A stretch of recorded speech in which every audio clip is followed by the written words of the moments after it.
Long-term test review, Caterham 7 310s. Final report, after 12,000 miles and 10 months of thrills, our man doesn't want to let the Caterham 7 310s leave our fleet. Verdict: 4-star.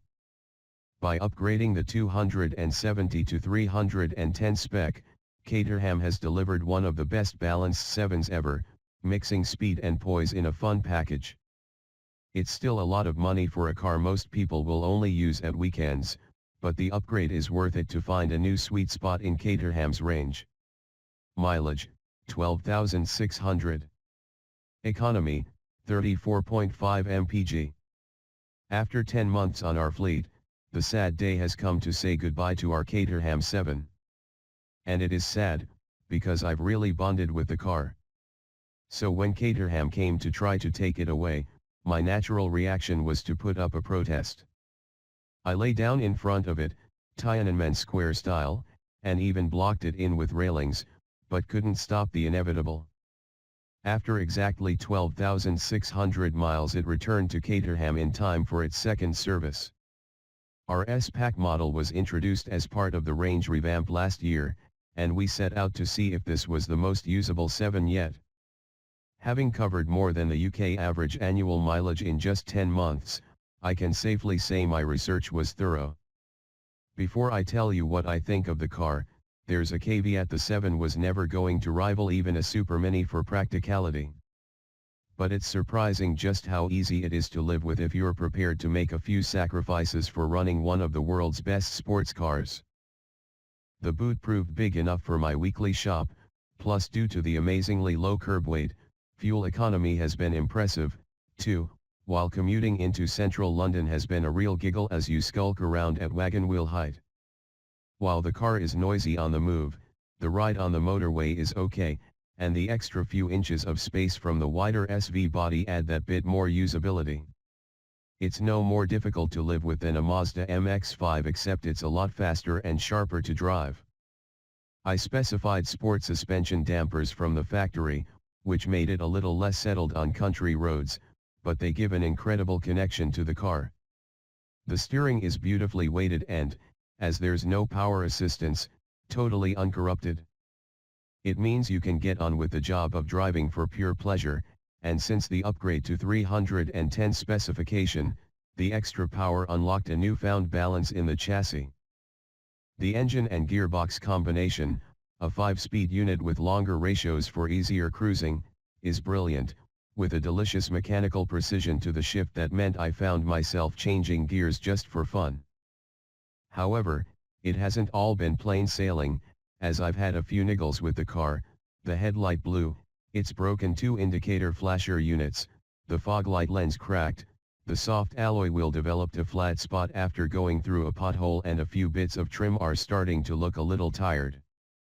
Still, as the Caterham has lived outside for half of its life, I'm impressed by how it stood up to punishing wintry conditions and more miles in 10 months than some 7 owners will do in 10 years. It's an easy car to love. The 2-seater's personality gets under your skin and infects you with its charm. Caterham 310s, 5th report. Mileage, 10,682. Economy, 32.3 mpg. There's a famous phrase that goes, "Power tends to corrupt, and absolute power corrupts absolutely." But in the case of our Caterham 7, a little bit of extra power has done exactly the opposite. Our car started life as a 270s with 135 bhp, but following the recent release of the 7 310 model, the kind folks at Caterham have upgraded our car to 310 specification, so our 7 now produces a more potent 152 bhp. The upgrade costs £1,495, or £24,995 fully built as a standalone model, and this is what Caterham ownership is all about. Many owners continually tweak their cars to improve the performance. And while an extra 17 bhp doesn't sound like a massive increase, the car only weighs 550 kilograms, so a greater than 10% boost Indiana power has had a pronounced effect. If you're mechanically minded and fancy wielding the spanners, you can roll your sleeves up and perform the work yourself, although we'd only recommend doing so if you're confident with car mechanics. The extra horses come from a new set of high-performance camshafts for the 1.6-liter unit to improve the engine's breathing, and revised engine mapping to make the most of those mechanical changes. Caterham 7 310's review.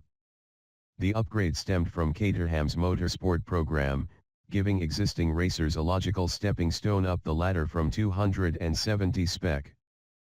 Our last report from a track session at Dunnington Park in Leicestershire highlighted that the 7 could do with just a bit more power to make it more exciting, and that's exactly what Caterham has given it.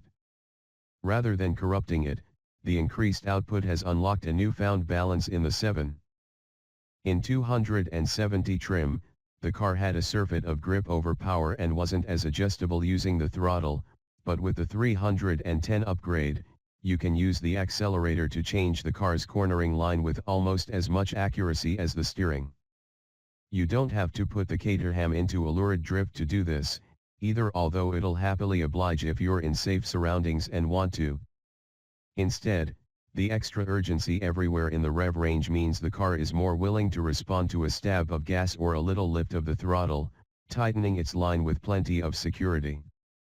The extra adjustability the upgrade has injected into the 7 seems to heighten the feedback the chassis gives, too. It wasn't exactly lacking in this area, but the car feels more alive, and fizzes with energy when you drive it quickly. Along with the extra power, there's more torque in the mid-range, so the 7 snaps out of corners, zipping through the 5-speed box with greater drive. It's incredibly playful, and the upgrades have changed the character of the motor by a surprising degree. There's more power everywhere, but the rev needle now really rips round to its 7,500 RPM red line. The noise from the side exit exhaust hardens from a bassy blare into a demented howl in the process, with plenty of pops and cracks when you lift off the accelerator. But it's not just through the seat of your pants that you can tell the 310 is more alive compared with the 270, the 0 to 60 miles per hour time has dropped from 5.0 seconds to 4.8, while top speed is up 4 miles per hour to 126 miles per hour, too. Caterham 270's, fourth report. Mileage, 7,841. Economy, 36.1 mpg. Not all relationships run smoothly, and although I've been getting on with our Caterham 7 270's fine up to now, on my way to Dunnington Park recently it ground to a halt. While the fuel gauge was showing 1/8 of a tank left, the car had run out of petrol, leaving me stranded on the M1. Let's rewind a moment, though. We've lived with the Caterham through winter, and while it's performed, almost, faultlessly, now summer is here we're savoring plenty of roof-down road drives. But many 7 owners also enjoy their cars on track, so what better way to get a taste of its true performance than on a race circuit? Undeterred, once the recovery service had topped me up with petrol, I've since sorted the faulty fuel sender, I carried on my way to a Dunnington track day run by Caterham's partner, Bucatrack, to explore what makes driving a 7 so special. At £295 it's a top value way to learn your car's limits in safety. Our model is geared more towards road use with its softer suspension, but the basic Caterham traits are still present and correct. So rolling out of the pit lane and into turn 1, the level of confidence it inspired thanks to the detailed feedback meant you couldn't help but pick up the pace. The first session on track revealed how sweet the Caterham's chassis is, with beautiful balance and adjustability through the fast turns. After a quick break for both me and the car, with a few tweaks to tire pressures helping to improve grip, I headed back out, interested to learn more. Caterham 270's 2015 review. The main lesson is you don't need lots of power to have fun or go fast. Thanks to the Caterham's low curb weight you can stay on the power and brake as late as you dare. In hot hatches and performance coupes you have to lift and slow much earlier. Yet while you can take liberties on the way into bends, the Caterham falls down coming out of them. On full throttle up Dunnington's steep hill and then down the back straight, the 135 bhp 1.6-liter engine feels a little breathless as the track surroundings sap the sense of speed. But the moment you approach the tight Fogarty SE's chicane, the 270 simply devours the road, skipping through the fast left-right direction change on the edge of grip. It never feels out of control, but instead shows you how to have fun by engaging you in the experience with progressive, natural sensations. Little movements from the front axle and rear end slides can be dialed out with the fast steering, so you know what's going on at either end with incredible clarity. No other car offers the same feeling from behind the wheel. And while the Caterham isn't the fastest, grippiest, or most exotic way to lap a track or dissect your favorite road, it's certainly one of the most fun. Caterham 270s, third report. Mileage, 4.694. Economy, 33.5 mpg. Every relationship has its ups and downs, and while I'm still well and truly in the honeymoon phase with our Caterham, a few foibles have started to emerge. First and foremost, the roof. With the changeable conditions of late, the hood has been up and down like a yo-yo.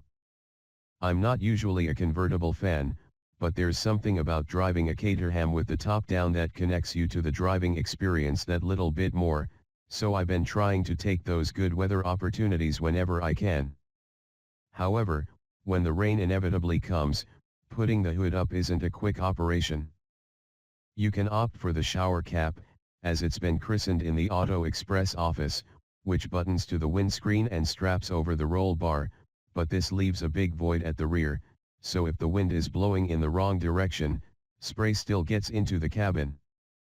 You have to go for the full roof if you want total weather protection, but while in most modern convertibles it's a swift, electrically orchestrated process, in the 270s, it's more of a lengthy battle of pulling and stretching. Best track day cars. Caterham provides a quick start guide, but take this with a pinch of salt. The only way to get the time down is through experience. You have to unclip the boot cover and fold out the roof frame, then undo the tensioning straps so you can drape the vinyl hood over, and fix it with poppers at the front and back. Tighten the straps inside, and the roof can then offer decent shielding from the elements. But, inevitably, you're always putting it on when it's raining, so expect to get a bit damp. Plus, when it's on, the windows tend to mist up. As a result, I've taken to using the half hood more frequently, as it's much quicker to attach and stow when not being used. But, as you can see from our pictures, you have to be prepared for the Seven's interior to fill up with stones, moisture, and wildlife. On top of this, there are a few areas where the 270's finish is suffering. Paint chips are inevitable and disappointingly common, but a big scuff on the black dash is very obvious. Some of the interior glue has failed, too, so the metal plate holding the 12V charging socket is now drooping into the footwell. But while this has literally taken some of the shine off living with the Caterham, it's not affected my craving to drive it. Once you're behind the wheel, the 270's just feels right, like an extension of your own body. Plus, unlike some of the more extreme, higher-powered cars in the range, our 137 bhp 1.6-liter model, with the easier-to-live-with S-Pack, flows down country roads with incredible fluidity, allowing you to savor the drive. Caterham 7 270s, second report. When you buy into Caterham ownership, it's not like any other car purchase. Your relationship with the factory is incredibly close, so close, in fact, that you can go and see your car being built, or even choose how involved in its construction you want to be. But the connection to Caterham doesn't stop once your 7 has been delivered. There's a host of made-to-measure upgrades and adjustments available, which is why I booked our 270s in for some tweaks at Caterham's workshop in Crawley, West Sussex, to tailor it to my tastes, combined with its first service. There are 7 official service centers across the UK. In the month since I took delivery, the 270s has racked up more than 1,500 miles. So, With the initial service designed for the 1,000 mile mark, it was overdue a checkup. There are no fluids to change or filters to replace during the £160 first service. It's a simple, if pricey, spanner check to ensure the 7 is fighting fit. After an hour to give the car the once-over, resulting in a clean bill of health, senior technician Mark Ryder started to tweak the suspension, as part of what Caterham calls its flat floor setup.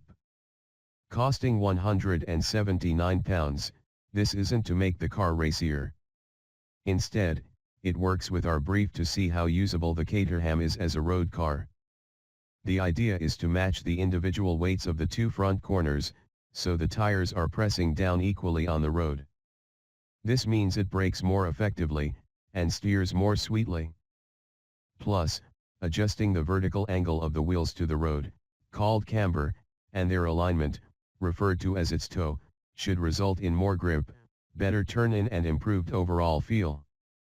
To get the perfect setup, Mark rolled the car onto the super-sensitive scales and did all the work with me installed in the driver's seat, so it will now handle just right for me when I'm taking it out on the open road.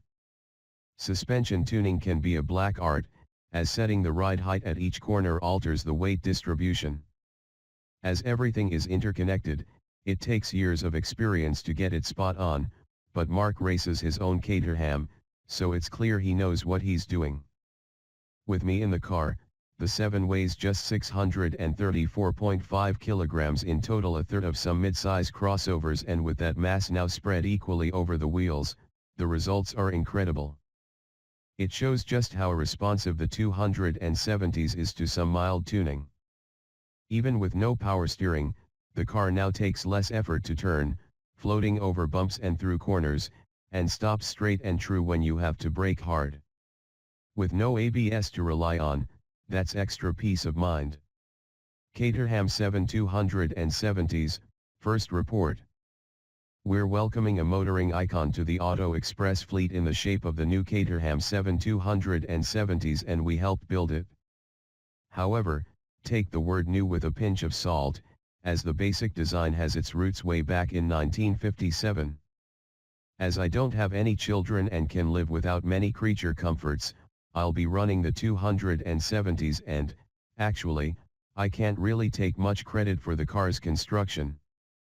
But as our pictures show, I did head down to the factory at a crucial stage, helping bolt in place its heart, the engine and gearbox. That power plant is a Ford-sourced 1.6-liter four-cylinder that delivers 135 bhp and 165 Nm of torque. Now, this might not sound like a lot next to some modern hot hatches, but remember our 270s weighs in at only 540 kilograms, less than half as much as a Ford Fiesta ST, and the performance on offer is impressive. In fact, I'd go as far as to say it's perfectly pitched for the road. The 0 to 60 miles per hour sprint takes 5 seconds flat, but the car's brick-like shape and upright windscreen mean the Caterham creates plenty of drag, so with short gearing, the top speed stands at a modest 122 miles per hour. Performance and driving enjoyment aren't the sole reasons I'll be running a Caterham, though the company says that with the optional road-biased S-Pack I've gone for, this is the most usable 7 yet. Is it now a good alternative to other lightweight sports cars which are that bit more practical, such as the Lotus Elise? As the Elise's price has risen over the years, the 7's simplicity and affordability seem to appeal more than ever. Sure, with this model starting at £23,495 if you build it yourself, add £3,000 if you get Caterham to wield the spanners, plus an £800 delivery charge, it's still a significant sum of money for a fair-weather fun car. But it looks good value next to the £30,900 Lotus. My machine won't just be driven on a rare dry day, though. I'll be braving the elements to test the 7's claimed usability, so I've gone for the wider SV chassis with lowered floors to make the narrower, standard car a little bit roomier inside. Also, the S-Pack brings sport dampers tuned for the road that give a good trade-off between traditional 7 agility and extra comfort. Also on the menu is a 5-speed gearbox, better for cruising, as well as a carpeted interior, floor mats, a full windscreen with doors and leather seats. It might sound strange to pick out some of these items as highlights these days, but more hardcore Caterhams are pretty pared back, so with the likes of a heater and a 1.2V socket, I'm sure I'll be, relatively, comfortable cocooned inside R7. Running it through the depths of winter will highlight just how flexible and fun the car can be. If I emerge on the other side with a smile on my face, it'll have done its job. As a result, I'll be putting it to the test with a few out-of-the-ordinary road trips and, hopefully, some track time typical Caterham territory, in other words. But I'll be mixing this with the mundane stuff such as commuting into and out of central London and the weekly supermarket run. Plus, the 7 will provide a nice contrast to the rest of the metal moving through the Auto Express car park every week, standing no taller than the door handles on most modern crossovers. In Kawasaki motorcycle green, with black stripes and decals, and anthracite 15-inch alloys, it's not a car that'll blend into the background, and for me, that's just what a Caterham should be. Key specs. Model, Caterham 7 310s. On fleet since November 2015. Price new, £27,990, £34,050. Engine, 1.6-litre 4CYL, 152 bhp. CO2/tax, N/A/pound 230.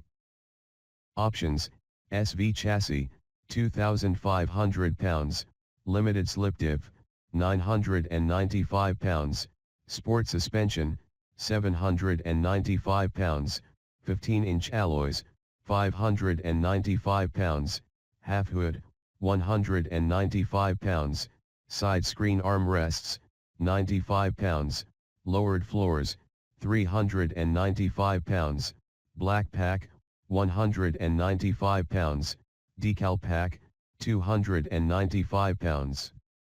Insurance *, 1,500 pounds. Mileage/mpg, 12,600/34.5 mpg.